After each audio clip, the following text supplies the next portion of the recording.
हम अपनी जान के दुश्मन को अपनी जान कहते हैं।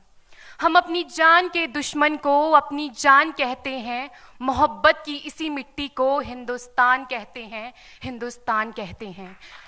जो दुनिया में सुनाई दे उसे कहते हैं खामोशी, जो आंखों में दिखाई दे उसे तूफान कहते हैं। जो ये दीवार का सुराख है साहब, जो ये दीवार का सुराख है, चाइना, अमेरिका, पाकिस्तान साजिशों का हिस्सा है, मगर हम इसे अपने घर का रोशनदान कहते हैं, अपने घर का रोशनदान कहते हैं।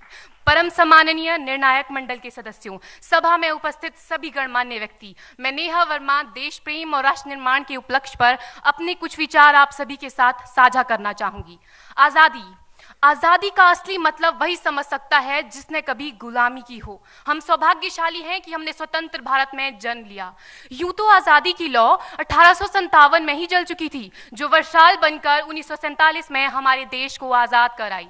प्राचीन, मध्यकालीन और वर्तमान भारत के उदाहरणों से स्पष्ट करना चाहूंगी कि जब हम फिरंगियों के फेरे में फंस गए थे तो रंग दे बसंती चोला की एक आवाज पर टोलों के टोले उमड़ आते थे और उनके वंदे मातरम के नारों से खून में आने वाला 5-5 डिग्री का तूफान अंग्रेजी शासकों की जड़ों में तूफान ला देता था। लोग मर जाते थे, मिट जाते थे, फांसी चढ़ जाते थे, तो वो भी अपनी देशभक्ति साबित कर रहे होते थे, क्योंकि ये उस दौर की देशभक्ति की कसौटी थी।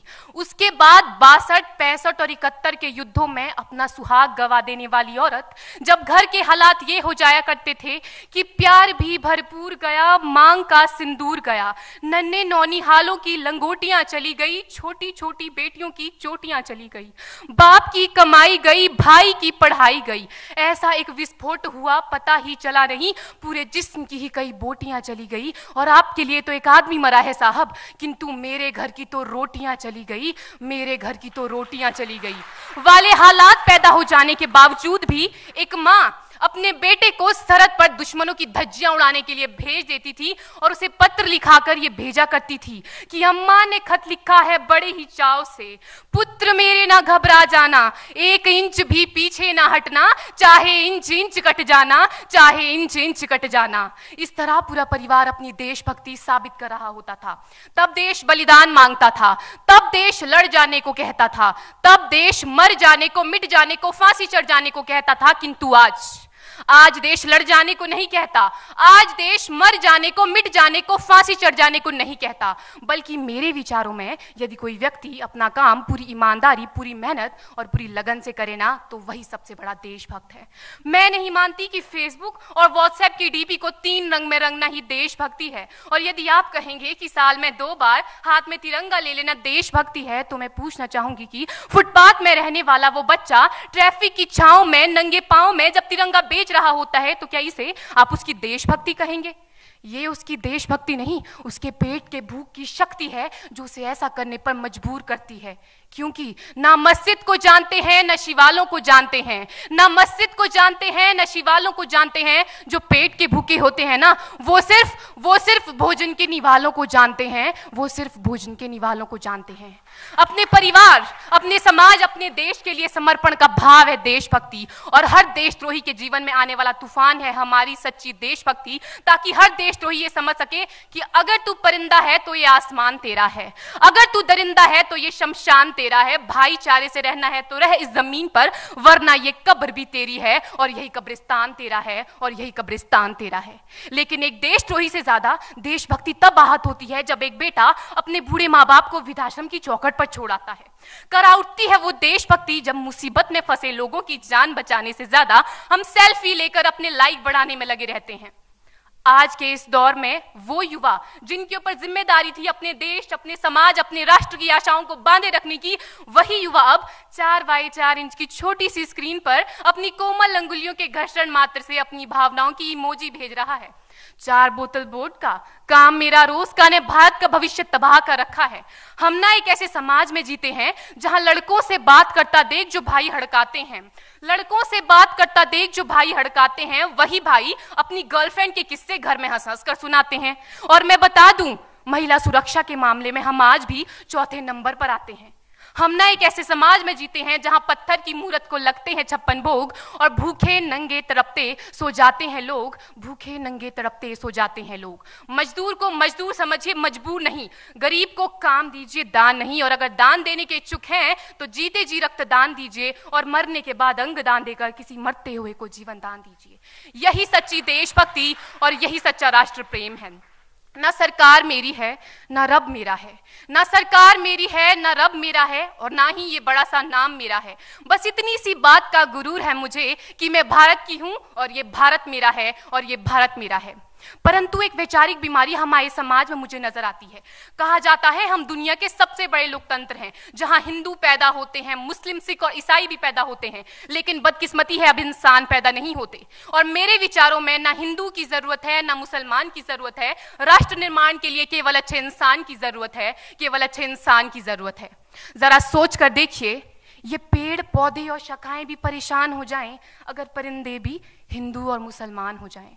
एक शैक्षणिक बीमारी भी हमारे समाज में मुझे नजर आती है, और बड़े ही आश्चर्य की बात है जिस देश ने पूरी दुनिया को तक्षशिला और नालंदा देकर के विश्वविद्यालय शिक्षा की बुनियाद रखी, आज विश्व के 100 सर्वश्रेष्ठ विश्वविद्यालयों में हमारा एक भी विश्वविद्यालय खड़ा नहीं हो पाता। जहां एक और हमारे पास IIT, IIM और NIT जैसे शिक्षण संस्थान हैं, तो वहीं दूसरी ओर इस देश के गरीबों को बेरोजगारी की जमात में खड़ा करने के लिए उनके हाथ में सर्व शिक्षा अभियान का झुंझुना पकड़ा दिया जाता है।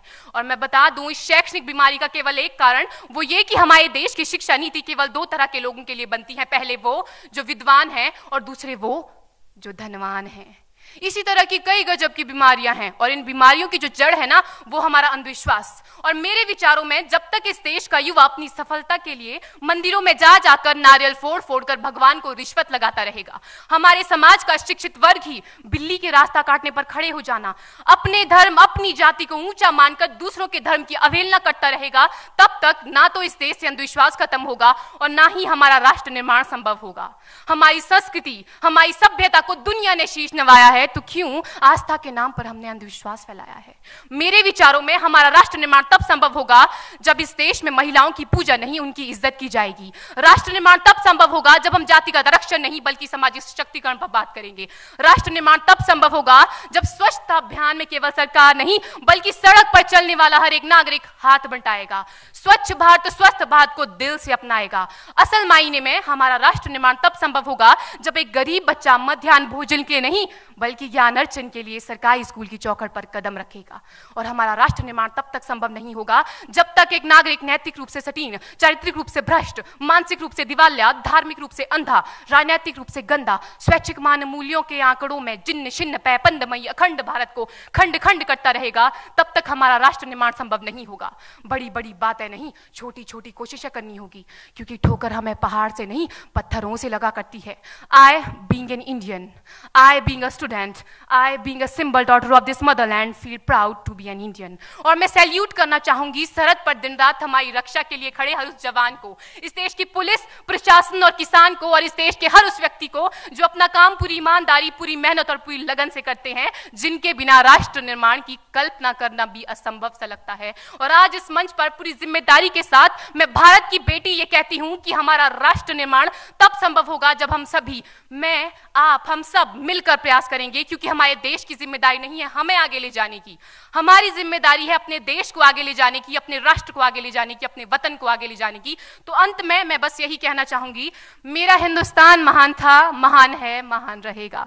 मेरा हिंदुस्तान महान था, महान है, महान रहेगा। होगा हौसला सबके दिलों में बुलंद तो एक दिन पाकिस्तान भी जय हिंद कहेगा। पाकिस्तान ही क्यों, सारा जहान जय हिंद कहेगा, क्योंकि सारे जहां से अच्छा हिंदुस्तान हमारा, सारे जहां से अच्छा हिंदुस्तान हमारा, हम बुलबुलें हैं इसकी, ये गुलिस्तान हमारा, ये गुलिस्तान हमारा। जय हिंद, वंदे मातरम।